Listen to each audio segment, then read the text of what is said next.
All right, so let's start with the big story that we are tracking on WION at this hour. And this, of course, is from Hiroshima, where all eyes are on the G7 summit, which is presently underway in Japan. And India, remember, is a special invitee to the G7 summit, although India is not a member of the G7, and it is being represented by no less than the Indian Prime Minister himself. And just moments ago, the Indian Prime Minister met with the Ukrainian President Volodymyr Zelensky. The Ukrainian President is also attending this summit as a special guest. Now, this is the first instance when the two leaders have met since the war began in Ukraine last year.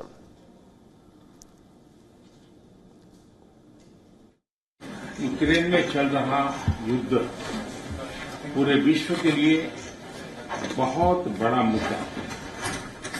पूरे विश्व पर इसके अनेक प्रकार के प्रभाव भी पड़े, लेकिन मैं इसे राजनीति या अर्थव्यवस्था का मुद्दा नहीं मानता। मेरे लिए यह मानवता का मुद्दा है, मानवीय मूल्यों का मुद्दा है। युद्ध की पीड़ा क्या होती है, ये आप हम सबसे ज्यादा जानते हैं। Now, unlike other G7 members, India has in fact maintained a neutral position on this war so far. New Delhi has urged that dialogue is the only way forward and that the bloodshed should end. The Indian Prime Minister has also advised the Russian President Vladimir Putin that this is not an era of war and that dialogue is the way that nations should in fact use to resolve their differences. Now remember, this of course happened last September, when the two leaders had met in Samarkand for the SCO summit.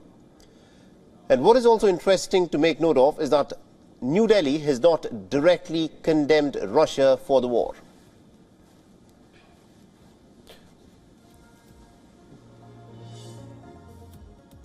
And also, WION's principal diplomatic correspondent Siddhant Sibal has been tracking the story very closely for us from Hiroshima, where the G7 summit is presently underway, and has sent us this report. Listen in. Indian Prime Minister Narendra Modi and the Ukrainian President Zelensky held talks in Hiroshima in what looks like a significant conversation between the two leaders since the conflict started last year. Now, there have been telephonic conversations since last year, but this is an in-person meeting in which, of course, the Indian Prime Minister reiterated that India will do whatever possible when it comes to the resolution of the conflict. Now, India has emphasized on dialogue and diplomacy as a way forward to resolve the conflict between the two countries. But the Ukrainian side has a lot of hopes, including an invitation from New Delhi for the Ukrainian president to attend the G20 summit. Last year, he attended the summit virtually, but this year there hasn't been any response by India. India has maintained its silence on any invitation being given to the Ukrainian side. But all in all, while there are a lot of hopes by the Ukrainian side from New Delhi, India has to take care of the geopolitical calculus, which of course remains in flux because of the geopolitical tensions, whether it's in Europe or in Asia. With video journalist Sanjeet Siddhansibal for WION in Hiroshima, Japan. WION is now available in your country. Download the app now and get all the news on the move.